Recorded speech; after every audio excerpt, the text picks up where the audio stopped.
दोस्तों लोग कहते हैं कि अगर आपको कोई बड़ा बिजनेस क्रिएट करना है तो या तो आपका आइडिया यूनिक होना चाहिए या तो फिर आपके पास कोई नया टेक्नोलॉजिकल इनोवेशन होना चाहिए। लेकिन आज हम जिस ब्रांड के बारे में बात करने वाले हैं उन्होंने ना तो कोई नया इनोवेशन किया, कोई बड़ा इनोवेशन किया और ना ही उन्होंने कोई यूनिक आइडिया लेकर आए, लेकिन उसके बाद भी उन्होंने लगभग 1500 करोड़ से ज्यादा का रेवेन्यू इसी साल अर्न किया है। तो आज की केस स्टडी होने वाली है बहुत ही इंटरेस्टिंग। तो आइए शुरू करते हैं इस केस स्टडी को। हमारी नवरत्न आईबीसी में भूपेंद्र साहू, ये मेरे को पर्सनली भी बहुत पसंद है, ये रायपुर से है। सबले बढ़िया छत्तीसगढ़िया।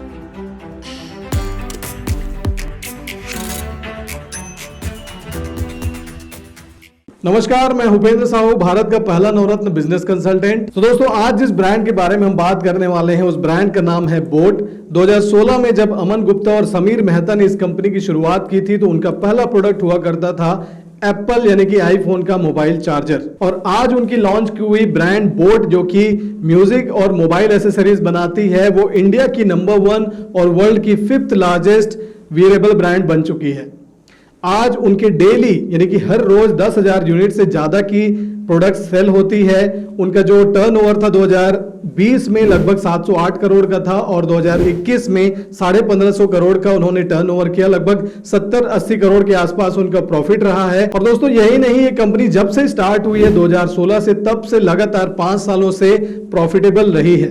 तो कौन कौन सी स्ट्रैटेजीज हैं जिसकी वजह से बोट आज एक नंबर 1 ब्रांड बन चुका है, वो कौन सी स्ट्रैटेजीज हैं जिसकी वजह से हमेशा लगातार प्रॉफिटेबल रहा है और इन्वेस्टर्स इसमें लाखों और करोड़ों रुपए का इन्वेस्ट कर रहे हैं। और उससे भी मजेदार बात यह है कि कैसे इन्होंने चाइना की जो सस्ती मैन्युफैक्चरिंग का पावर है उसी को ही यूज करते हुए उनके ही ब्रांड को कड़ी टक्कर दी है। तो दोस्तों बात करते हैं इस कंपनी की शुरुआत कैसे हुई, इसका जो पहला प्रोडक्ट है वो कैसे अस्तित्व में आया। तो बात है 2016 की। इस समय जियो पूरी तरह से लॉन्च नहीं हुआ था और इंडिया में स्मार्टफोन का पेनिट्रेशन लगभग 22% के आसपास था और काफी तेजी से स्मार्टफोन का जो रिसेप्शन है वो बढ़ रहा था। ऐसे में एप्पल एक बहुत बड़ी कंपनी जो अभी भी बहुत सारे यूजर्स एप्पल के हैं, उस समय एक बड़ा मार्केट शेयर एप्पल के पास था, आईफोन काफी यूजर्स थे उसके। लेकिन उस समय अमन गुप्ता जो इस कंपनी बोट के फाउंडर हैं उन्होंने एक नीड को आइडेंटिफाई किया। वो नीड क्या है उसके पीछे एक स्टोरी है जो मैं आपको बताना चाहूंगा। अमन गुप्ता एक बार अपने दोस्त के यहाँ गए जो एक जॉब करते थे एक ऑफिस में, तो वहां उन्होंने देखा कि उनके पास एक आईफोन है और उनका जो चार्जर है उस चार्जर के टिप में जो आखिरी सिरा होता है वहां पे उन्होंने टेप लगाया हुआ है और उसी से ही अपने मोबाइल को वो चार्ज कर रहे थे। तो ऐसे में उन्होंने अपने दोस्त से पूछा कि यार ये चार्जर अगर इतना टूट गया है तो इसे तू टेप लगा के क्यों यूज कर रहा है, इसे नया क्यों नहीं ले लेता। तो उनके दोस्त ने उनको बताया कि उनको 2 प्रॉब्लम आती है। पहला ये कि जो इसका एप्पल का ओरिजिनल चार्जर है वो काफी महंगा आता है लेकिन फिर भी वो सिरे से टूट जाया करता है, और दूसरी तरफ जो सस्ता ऑल्टरनेटिव आता है वो काम का है ही नहीं।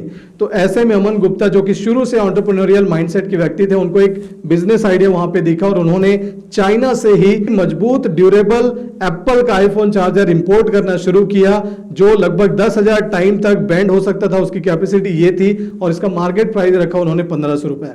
लेकिन चूंकि उनके पास कोई ऑलरेडी स्टैब्लिश्ड डिस्ट्रीब्यूशन सिस्टम नहीं था तो उन्होंने फ्लिपकार्ट, अमेजॉन और जितने भी ऑनलाइन प्लेटफॉर्म्स थे वहां उन्होंने सेल करना शुरू किया। उनको मार्केट का जबरदस्त रिस्पांस मिला क्योंकि उनके प्रोडक्ट में सच में क्वालिटी थी और इसकी वजह से उनको एक बड़ा मार्केट शेयर मिला। चूंकि इनका डिस्ट्रीब्यूशन सिस्टम नहीं था, ये D2C मॉडल पे काम कर रहे थे, तो इसलिए उनको काफी प्रॉफिट यहाँ पे बचा। इस प्रॉफिट को यूज करते हुए उन्होंने दूसरे ब्रांड्स, दूसरे जो प्रोडक्ट्स है वो लॉन्च करना शुरू किया। तो दोस्तों इनका चार्जर तो काफी अच्छे से काम कर रहा था, लेकिन जब इनको म्यूजिक वाले कैटेगरी में एंटर करना था, म्यूजिक एसेसरी वाले कैटेगरी में एंटर करना था, तो इनके पास थे कुछ चैलेंजेस। वो चैलेंजेस ये थे कि मार्केट में ऑलरेडी बहुत सारे प्लेयर्स काम कर रहे थे, लगभग 200 से ज्यादा प्लेयर्स काम कर रहे थे। यहाँ पे अमेरिकन, चाइनीज, जापानीज, जर्मन, ये बहुत सारे ब्रांड्स यहाँ पे आके ऑलरेडी काम कर रहे थे। तो ऐसे में इनको अपने लिए एक कैटेगरी क्रिएट करना, एक ऐसे सेगमेंट को टारगेट करना जहां कोई और काम ना कर रहा हो, इसे आइडेंटिफाई करने का इनको चैलेंज था। उन्होंने देखा कि इंडिया में उस समय या तो टॉप ब्रांड के बहुत ही प्रीमियम प्रोडक्ट्स थे हेडफोन में, ईयरफोन में, या बहुत ही लो क्वालिटी के चाइनीज ऑल्टरनेटिव्स थे, और बीच में एक ऐसा बहुत बड़ा सेगमेंट था जहां पे कोई ध्यान नहीं दे रहा था। वो सेगमेंट था ऐसा जहां पे एक ब्रांडेड प्रोडक्ट की जरूरत थी जो ठीक ठाक कॉम्पिटिटिव प्राइस में मार्केट में एंट्री करे अपने आप को, और सिर्फ एक प्रोडक्ट के रूप में नहीं बल्कि अपने आप को एक लाइफस्टाइल प्रोडक्ट के रूप में स्टैब्लिश करे। तो दोस्तों इस बहुत बड़े गैप को आइडेंटिफाई करते हुए बोट ने अपने आप को बहुत अच्छे तरीके से स्टैब्लिश किया। इस बड़े सेगमेंट को आइडेंटिफाई करके, उसके कस्टमर को आइडेंटिफाई करके, उनके डिमांड, उनके डिजायर्स, उनके नीड को समझते हुए अपने प्रोडक्ट्स को लॉन्च किया, अपने आप को पोजीशन किया, अपनी ब्रांडिंग की। तो कैसे इन्होंने चाइना की जो सस्ती मैन्युफैक्चरिंग की ताकत है उसको ही उनके अगेंस्ट यूज किया। तो इंडिया में चाइना के बहुत सारे छोटे छोटे ब्रांड्स थे जो सस्ते ब्रांड्स थे, उनके अगेंस्ट इन्होंने अपने प्रोडक्ट्स को लॉन्च किया, अपने ब्रांड्स को लॉन्च किया बोट ने, और चाइना की सस्ती मैन्युफैक्चरिंग की ताकत को ही उसके ही अगेंस्ट यूज किया। आज की डेट में लगभग 28% के आसपास मार्केट शेयर बोट का है। लगभग उतना ही मार्केट शेयर गो नॉइस के नाम से एक ब्रांड है जो कि दिल्ली की ब्रांड है, दिल्ली बेस्ड ब्रांड है। और उसके साथ साथ जो दूसरे छोटे मोटे मार्केट प्लेयर्स हैं इस सेगमेंट में, जो मिड रेंज का सेगमेंट है, उस सेगमेंट में जो दूसरे प्लेयर्स हैं वो चाइना के ही प्रोडक्ट्स हैं, जैसे रियलमी है, लगभग 7-8% के आसपास ही रह गए। सो दोस्तों अब बात करते हैं उन खास स्ट्रेटजीज के बारे में जिनकी मदद से बोट आज बना है नंबर 1 ब्रांड। इनका पहला जो सबसे खास बात रही, सबसे खास स्ट्रेटजी रही वो ये कि इन्होंने अपने कस्टमर को बहुत बारीकी से समझा। अमन गुप्ता जो इस कंपनी के फाउंडर हैं, उन्होंने एक अपने इंटरव्यू में कहा है कि जब उनको समझना था कि ये जो यंग बच्चे, जो उनका मेन टारगेट ऑडियंस है, जो यंग ऑडियंस है, जो 15 से 20-25 साल की एज के हैं, इनको जब उन्हें समझना था तो उन्होंने ऐसे बहुत सारे इंटर्न्स ले लिए जो उसी एज के थे, जो उनकी कंपनी में इंटर्न्स की तरह काम कर रहे थे, और उनके साथ उन्होंने बहुत समय बिताया। तो जब वो उनके साथ समय बिताते हैं तो उनको बहुत सारे उनके आइडियाज, उनके वे ऑफ टॉकिंग, जो उनका लैंग्वेज है, वो सारी चीजें समझ में आती हैं। तो इस तरह से उन्होंने काफी गहराई से अपने कस्टमर को समझा है। दूसरी इनकी जो स्ट्रैटेजी रही वो ये कि बाकी ब्रांड्स जहां अपने आप को एक म्यूजिक एसेसरीज के रूप में स्टैब्लिश कर रहे थे, उस तरह से पोजीशन कर रहे थे, इन्होंने अपने आप को एक लाइफस्टाइल ब्रांड की तरह स्टैब्लिश किया।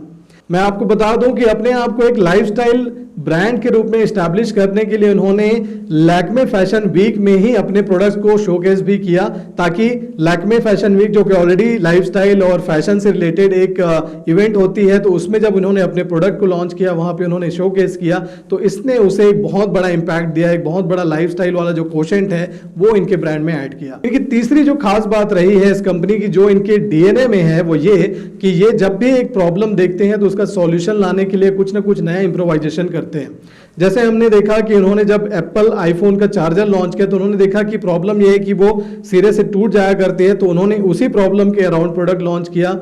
जब इन्होंने देखा कि लोगों को जो हेडफोन है वो फंस जाया करते हैं, ईयरफोन जो है उसके तार जो है फंस जाया करते हैं, तो इन्होंने लंबे तार वाले ईयरफोन्स लॉन्च किए, इन्होंने बिना वायर वाले ब्लूटूथ हेडफोन्स लॉन्च किए, एयरपॉड्स जो होते हैं जो कान में लगते हैं वो उन्होंने लॉन्च किया। और साथ ही साथ जब उन्होंने देखा कि लोगों को स्पोर्ट्स के लिए, लोगों को स्पोर्ट्स में जब वो हाई कॉम्पिटिटिव एरिया में जब वो भीड़ में चल रहे हो तो वहां पे अगर गिर भी जाए तो भी ना टूटे, ऐसा उनको म्यूजिक एसेसरीज चाहिए, तो उन्होंने इस प्रोडक्ट को भी लॉन्च किया। तो एक तरह से अगर समझा जाए तो इन्होंने हर प्रॉब्लम का समाधान अपने प्रोडक्ट के रूप में दिया। चौथी जो इनकी खास बात रही है वो ये कि इन्होंने हमेशा अपने आप को डिजिटल फर्स्ट अप्रोच में रखा है। अब डिजिटल फर्स्ट अप्रोच क्या होता है, तो इन्होंने अपने आप को डिजिटली सबसे ज्यादा स्टैब्लिश करके रखा हुआ है। आपको मैं बता दूं कि इनका 80% जो सेल होता है वो ऑनलाइन आता है। फ्लिपकार्ट, मिंत्रा, अमेजॉन और इस तरह की जितने भी कंपनीज हैं उनके थ्रू इनका प्रोडक्ट सबसे ज्यादा बिकता है, लगभग 80%। पांचवी जो इनकी खास स्ट्रैटेजी रही वो ये कि इन्होंने शुरू से ही अपने ब्रांड को इंडोर्स कराया सेलिब्रिटीज से, क्रिकेट स्टार से, म्यूजिक स्टार से।